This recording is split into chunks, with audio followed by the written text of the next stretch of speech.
Good afternoon and welcome to this virtual meeting of the Chief Officers Employment Panel for Allerdale Borough Council. My name is Lee Jardine and I'm the Democratic Services Officer, and for the purposes of this meeting, I'm also the host. I'll be assisting the committee with the use of technology to manage the process of the meeting. I will not have any control of the meeting, and the meeting will not begin until instructed by the chair. The meeting is currently being live streamed on YouTube and recording will be made available afterwards. Everyone has indicated they're attending the meeting is now joined, and the meeting is now locked. Shortly, I'll hand you over to the chair, but first, introductions. Can I ask the attendees to introduce themselves, starting with the members? Councillor Coburn. Good afternoon, Councillor Nikki Coburn. Councillor Fitzgerald. Good afternoon, Councillor Marion Fitzgerald. Councillor Johnson. Good afternoon, Councillor Mike Johnson. Councillor Kemp. Good afternoon, Councillor George Kemp. Councillor Smith. Good afternoon, Councillor Alan Smith. Thank you. Now the officers, Andrew Seekings. Good afternoon, Andrew Seekings, Chief Executive Officer. Kelly Eccles. Good afternoon, Kelly Eccles, HR Manager. Lindsay Tomlinson. Good afternoon, Lindsay Tomlinson, Deputy Monitoring Officer. Thank you for your introductions. I will now formally hand you over to the chair to start the meeting. Thank you very much, Lee. Welcome everybody to this afternoon's meeting of the Chief Officers Employment Panel on Monday, 21st of December. Moving straight to item 1, would members please cast their eye over the minutes on pages 3 and 4 of the agenda. The purpose of the item: to agree as a correct record the minutes of the meeting held on the 13th of July 2020. Are there any comments, or shall I take the minutes as approved? Chair. Thank you very much. Item 2, any apologies for absence, Lee, please? Thank you, Chair. There's been no apologies for absence. Thank you very much. Item 3 then, appointment to Chief Officer roles, and you'll find the report on pages 5 to 26 of the agenda. I'll start by giving an overview of the report, and then we'll move on to discussion afterwards. So the background is as follows. The Council agreed the pay policy at the recent full Council meeting, having considered a report that set out 3 new tiers for Chief Officer pay, including Chief Officers at Tier 1, Assistant Chief Executives at Tier 2, and Programme Directors at Tier 3. This report sets out the Chief Executive's intention to appoint to these posts and the requirements of the Chief Officer Employment Panel to make these appointments as set out in section 2 of the report. The report also notes the designation of the Monitoring Officer and Section 151 Officer. The report sets out the Chief Executive's vision for the future structure, roles of the Chief Officers, and the functions each officer will be responsible for. Attached to the report is the generic job profile that sets out the leadership role, management requirements, behaviours, strengths, knowledge, skills, and experience required to be successful in the post. The report sets out a new approach to remuneration to Chief Officer roles that reflects the overall importance of the roles, in particular setting out tiers to reflect the breadth of control, responsibilities and duties across these roles. The Chief Executive has put in place a pay reward structure that he believes best suits the needs of the organisation going forward, in particular ensuring the Council can continue to deliver the priorities in the Council strategy, make further efficiencies in the target operating model and drive the recovery post-COVID. In relation to recruitment, this is based mainly on the roles officers have been undertaking since the interim appointment of the Chief Executive in December 2019 and the transfer of the Head of Community Services in April of this year.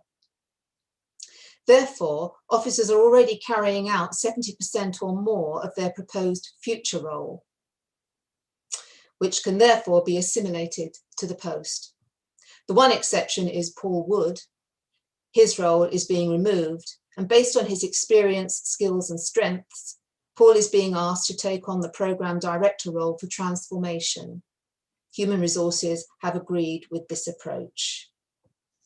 Section 4 in the report sets out in more detail the functional responsibilities for each role and sets out how the tiers have been set to reflect accountabilities and breadth of control. So before opening up the item for discussion, I'd now like to move the recommendations on pages 5 and 6 of the agenda as follows. That the following appointments are made. Sharon Sewell, Chief Officer, Place and Governments, Tier 1. Catherine Nicholson, Chief Officer, Assets, Tier 1. Brendan Carlin, Assistant Chief Executive, Innovation and Commercial, Tier 2. Nick Hardy, Assistant Chief Executive, Policy, Performance and Economic Strategy, Tier 2. Kevin Kerrigan, Programme Director, Workington, Tier 3. Graham Wilson, Programme Director, Maryport, Tier 3.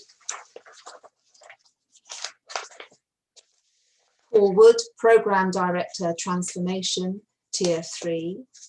That the committee notes that in accordance with Section 5 of the Local Government Act 1989, Council has designated the Chief Officer, Place and Governance as Monitoring Officer.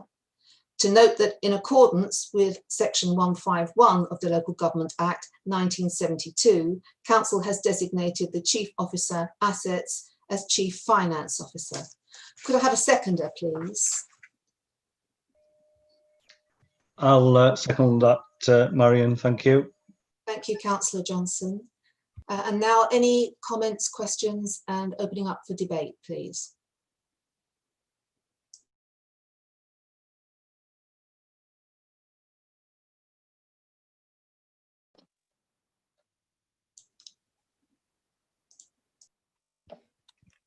Yes, Councillor Smith, please. Yeah, thanks, Marion. I asked a discussion in council regarding the positions of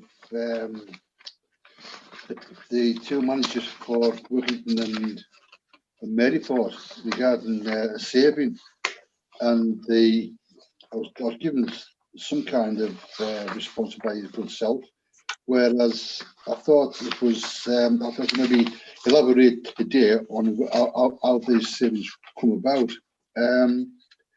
It was, I'm going to find them on the agenda just now.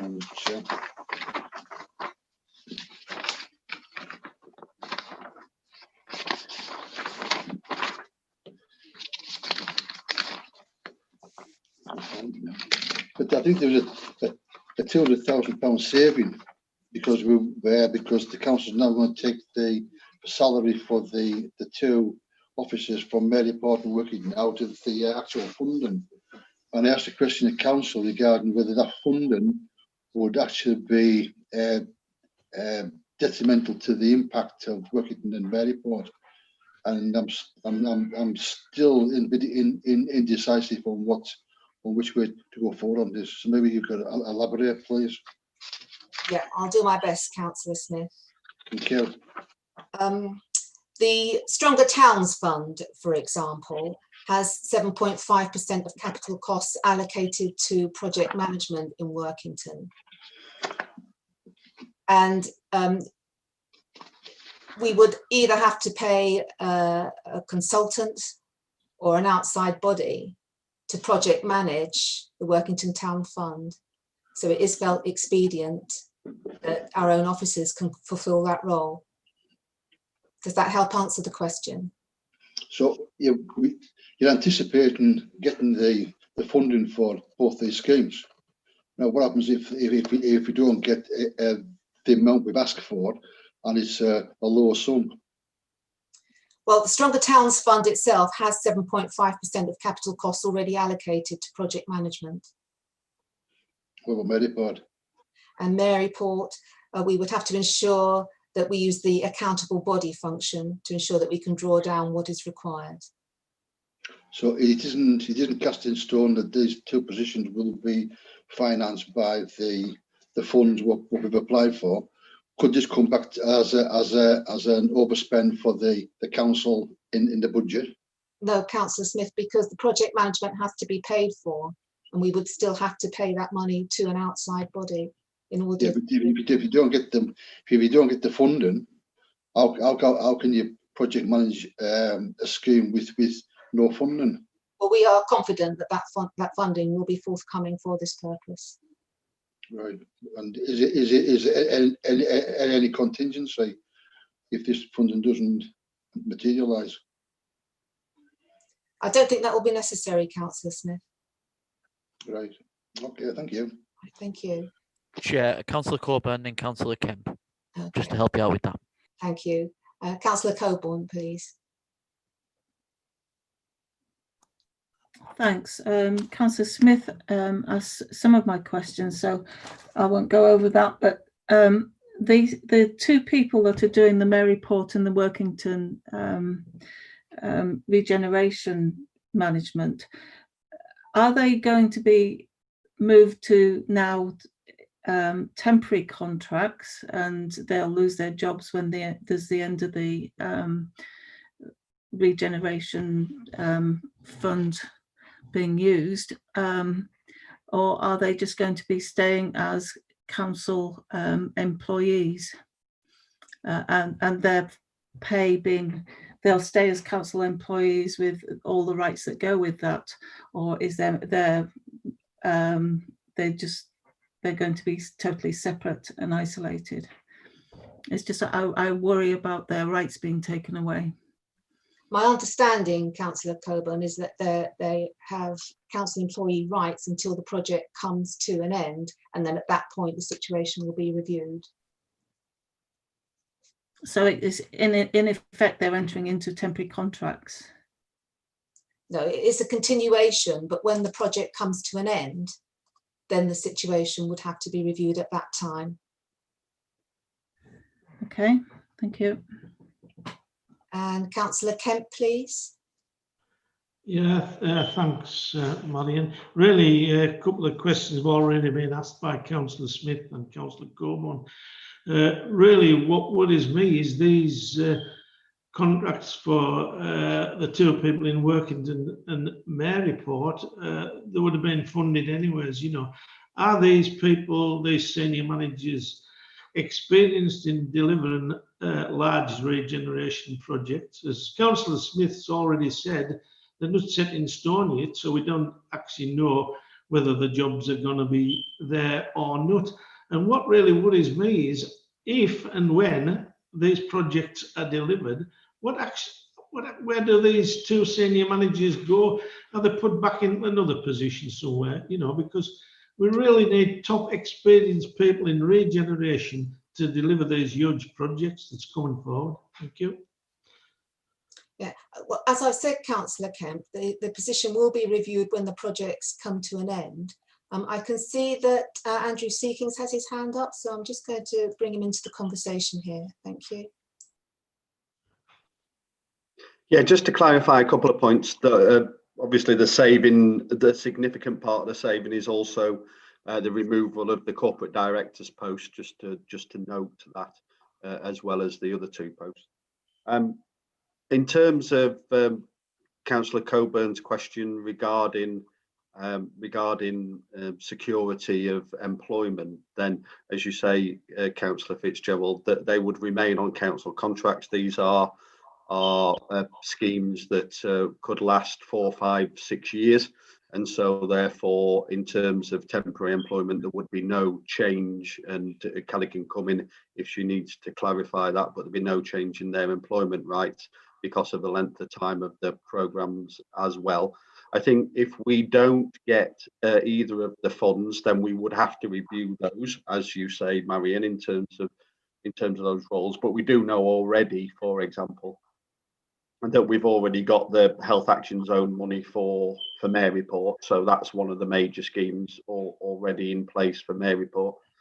And the other question that was asked, particularly for clarity around when will these things be reviewed? Well, as we've all seen this year, a year or so, 6 months to a year in local government is a very long time given everything that we're dealing with. So I suspect in 3, 4, 5, 6 years time, when these schemes come to an end, then there'll be an opportunity to review their individual employment rights or their employment position, and or there could be other opportunities in the organisation. And just finally, in terms of the question about experience, Graham's obviously been working for a number of years around the May report work, and I think he's shown that he's got a good understanding of the regeneration that's required in that area. I think the bid for the High Streets Fund is high quality, and as I've just mentioned, we've already achieved success in terms of the Health Action Zone, and Kevin is clearly an experienced regeneration manager, spent a lot of time around planning, but also done work in regeneration previously in other roles and in the private sector. So I'm comfortable that they've got all the skills and strengths to deliver these roles successfully. Thank you, Chair. Thanks very much for that clarification, Andrew. Back to Councillor Smith. Yeah, thanks, Marion. It was regarding the tier system we have, or what we've been asked to come on board. And on page 10, we've got Programme Director Transformation. And the first bullet point is to act as Deputy to the Chief Executive when required. I will not devalue the position of a Chief Executive by having a Tier 3 Director as Deputy Chief Executive to the Council.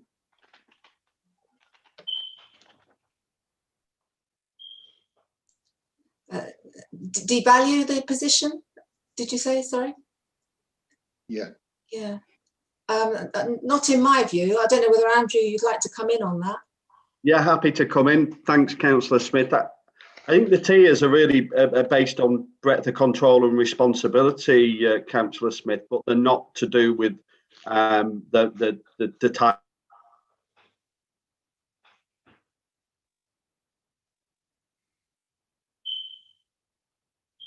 You're frozen, Andrew. Types of skills and strengths.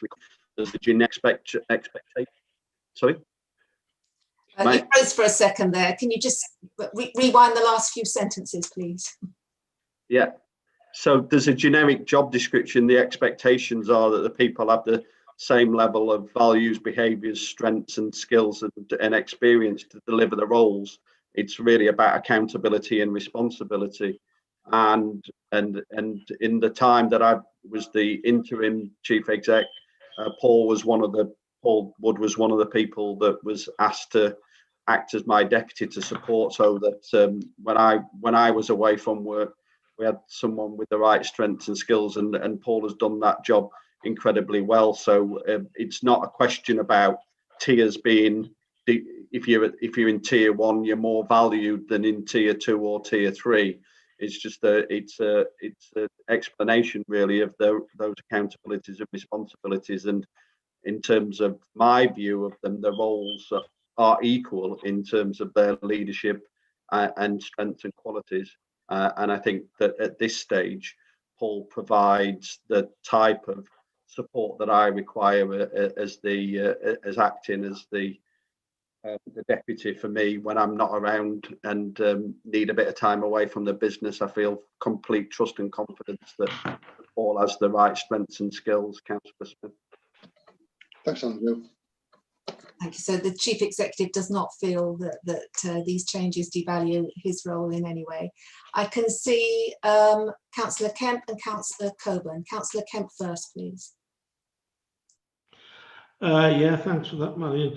6.22, the breakdown for the salary cost for senior team at present, including of corporate director's post. I can understand that, 621,000. The one underneath it, the salary cost for senior team proposed 419,000. Can somebody give us a breakdown of this, please? Because does it include the chief executive's money that is on now, or does does that include the corporate? Can you give us just a breakdown on how that 419,000 works, please? Thank you. Would you like to come in there, Andrew?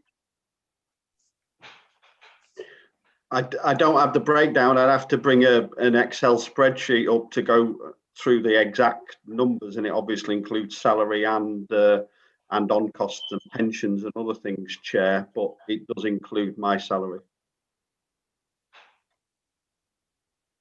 Will that suffice for the time being, Councillor Kemp?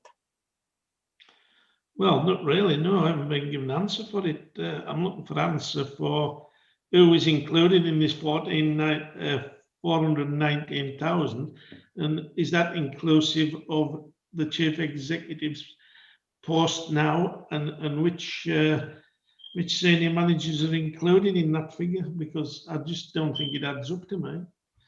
Thanks. So it does include the Chief Executive's salary, as we've established. Councillor Coburn.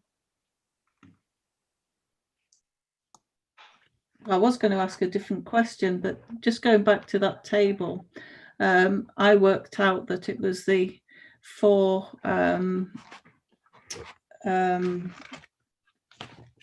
sort of positions that are tier 1, 2 and 3, excluding the Maryport and Workington regeneration plus Andrew Seeking, so which made it up about the 419. I don't know if that helps people.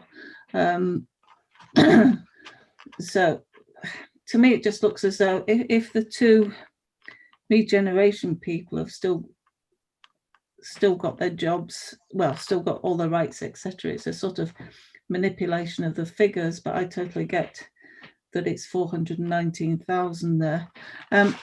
My question was, the 2 tier 1 positions, they've got an awful lot of responsibility. I know they're getting remunerated for it, but it just seems an awful lot of responsibility for 2 people. Do you have any comments on that? Well, I think most of those responsibilities, those officers are carrying out already. In fact, it does say in the report that at least 70% of those responsibilities are already assumed by the officers. So really what we're doing here is formalising and recognising that. Yes, but I'm just thinking that even though they're carrying them out at the moment, it's still a lot of responsibility for one person, or well, for 2 people. But the list of things that they've got to do is an awful lot. So I was just, well, it's basically a mark of sympathy, really. I'll leave it there. I take your point, but I think that's symptomatic of local government at the moment. I think most officers are hard pushed, and of course there is support at lower levels within the organisation as well. It's been working well so far, and I think it is time that we recognised the responsibility that the officers are taking. Councillor Smith again, please. Yeah, thanks, Chair. We've been asked today to accept these top executive roles. Is there going to be a restructure of the, I'll call it, not being derogatory, normal staff? Is that in the pipeline as well? And would it not be more prudent to actually do with the normal staff before we do with the executives, so we know how many people we've got? Well, I'm going to bring Andrew in a minute, but I would say that the sort of the running of the organisation at every level is under constant review to make sure that we're always getting the best out of what we've got, and that things are running as well and as smoothly as they possibly can. Did you want to comment on that as well, Andrew? Yeah, I'll comment, Chair. I agree with Alan that there's a requirement to look throughout the organisation, and actually to tackle the point that Councillor Coburn mentioned as well, to make sure that particularly in this case the 2 chief officer posts have the right support in the right places to help them deliver their posts. So I think it links the 2 things together. My view would be different to Councillor Smith's, in that I would want, if I was in either of these posts, to be part of what that new structure would look like and contribute to it and to own it. So we're doing it this way, Councillor Smith, so that those people can get in post and And as I am putting in place a structure that I think is giving me confidence to deliver what's required moving forward, I think then that allows each of the chief officers to look at their structure, being involved in that, and put a structure in place for them that they can be confident about moving forward as well. Thanks, Andrew. Good answer. I get that now. Yeah, thank you. I can't see any further hands up. Are we ready to go to the vote? All right, I'm going to hand over to Lee then, please. Thank you, Chair. As Marion mentioned, what you're voting on is the recommendations that have been seconded by Councillor Johnson. So I'll go through the names, and if you can just say for, against, or abstain, that'll be fine. Councillor Coburn. For. Councillor Fitzgerald. For. Councillor Johnson. For. Councillor Kemp.